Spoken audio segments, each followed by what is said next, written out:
What if beauty became a crown, a business, and a prison?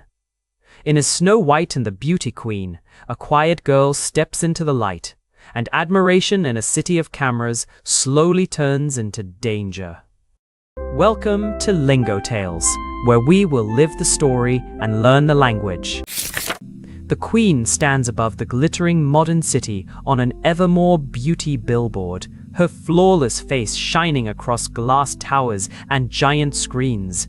She was not born royal, yet people treated her like a queen. As the founder and face of Evermore Beauty, she believed her beauty gave her power, safety, and a place no one else could take. Young Snow White sits beside her father in a bright room, sketching plants while he watches with gentle pride.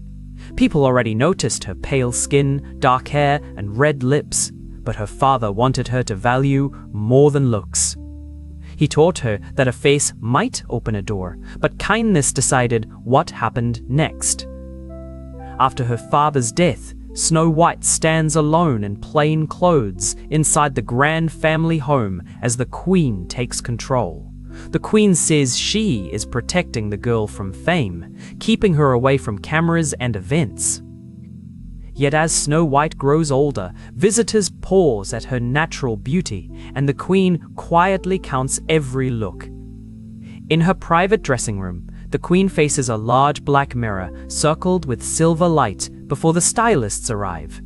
The engineers call it a beauty analysis system, but to her it feels almost alive.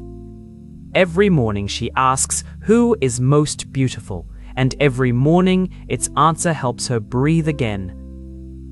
Snow White enters the City Museum through a side door, carrying charity boxes in a white blouse, dark skirt, and old red coat. She comes only because the gala staff needs extra help. She expects no attention but one camera flashes, then many more. By midnight, the late founder's hidden daughter is everywhere online. The next morning, the Queen grips her vanity table as the black mirror glows pale in the silent dressing room. She asks her usual question, expecting comfort, but the answer changes. The mirror says she is beautiful, yet Snow White is more beautiful. When it repeats the same answer, her fear turns hard and cold. The Queen hands Hunter a small silver case inside her office, her face calm and cold beneath polished lights. Hunter, the head of private security, must take Snow White to a remote forest estate. The Queen says the girl is a threat to Evermore, then demands proof too terrible to mistake: Snow White's heart in the case. Hunter stops the car on a narrow forest road while Snow White looks toward the dark trees in confusion. She thinks he has brought her somewhere safe, but his silence makes her afraid. Under the trees, he tells her the Queen's order. Then his hand drops, his voice breaks, and he tells her to run. Snow White runs through the fading forest until she sees a small cottage glowing beside an abandoned mine. Branches tear at her coat, and every noise feels like a warning. Inside, she finds 7 small chairs, 7 cups, 7 plates, and 7 narrow beds. Hungry but careful, she takes a little food and falls asleep. 7 short, strong brothers enter the dusty cottage and discover Snow White asleep across their small beds. They are miners who find rare stones for jewelry and delicate instruments. When she wakes, she tells them about the Queen, Hunter, and the mirror. They offer her shelter, but warn her never to open the door alone. Snow White kneels by the cottage hearth, learning to light a fire while the brothers sort mining tools nearby. During the following weeks, the cottage becomes a shared home. She cooks, cleans, mends clothes, and learns forest paths, safe plants, and clean water. She still misses her father, but freedom slowly returns to her. The disguised Queen arrives at the cottage door as an old-fashioned merchant, holding a bright red corset from her heavy bag. Snow White remembers the warning and refuses to open it first.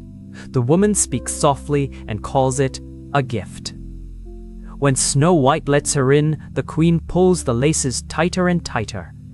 The 7 brothers cut the red corset laces as Snow White lies unconscious on the cottage floor. Air rushes back into her body, and after several frightening moments, her eyes open. The brothers warn her again that no stranger is safe. In the city, the mirror says, "Snow White lives," and the queen's anger burns hotter. A beauty specialist spreads brushes, creams, hairpins, and a silver comb with tiny red stones outside the cottage. Snow White keeps the door closed until she recognizes the comb as her mother's. Grief weakens her caution. The disguised queen slips inside, places the comb in her hair, and poison moves through Snow White's body. The youngest brother points to the silver comb in Snow White's dark hair as the others search desperately around her. The eldest brother pulls it free, and color returns to her face almost at once. Snow White wakes shaken and ashamed. Far away, the queen asks the mirror again, but it still refuses to lie. The queen injects poison into the deep red half of a perfect apple under cold laboratory lights. This poison leaves no wound and makes the victim look peacefully asleep. Then she removes her glamour, dirties her hands, bends her back, and puts on a worn brown coat until she looks like an elderly farmer. Outside the cottage, the elderly farmer cuts the apple in half and eats from the pale side, while Snow White watches. Snow White remembers the corset and the comb, but the harmless bite seems to prove the fruit is safe. She opens the door, accepts the red half, takes one bite, and falls without a sound. The brothers place Snow White inside a transparent chamber in an old glass conservatory surrounded by white flowers. They cannot wake her, but she looks too peaceful to bury. Months pass, and they visit her near the mine. In the city, the mirror calls the queen the most beautiful living woman, yet victory brings no peace. During an autumn storm, Dr. Adrian stands with the brothers in the conservatory and examines Snow White in the glass chamber. He has come with a medical team to help remote villages and recognizes her from old news stories. After hearing about the apple, he suspects a blocked airway. When the chamber shifts, a red piece loosens. Snow White returns to the city with Adrian, the 7 brothers, and Hunter as cameras gather outside Evermore. Hunter testifies. Laboratory records reveal the poison, security footage shows the disguises, and the silver comb connects the queen to the cottage. The queen is arrested, and Evermore falls under the truth faster than any campaign. Snow White stands in the queen's private dressing room and covers the black mirror with a cloth as daylight enters.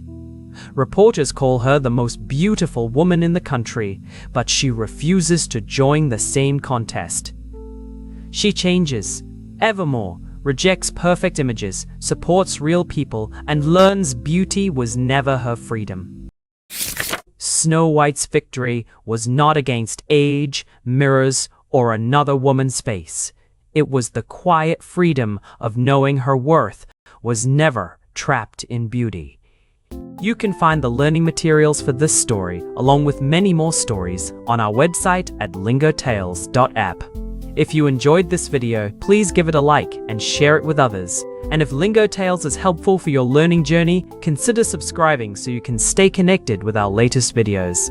Thank you for watching, and see you next time.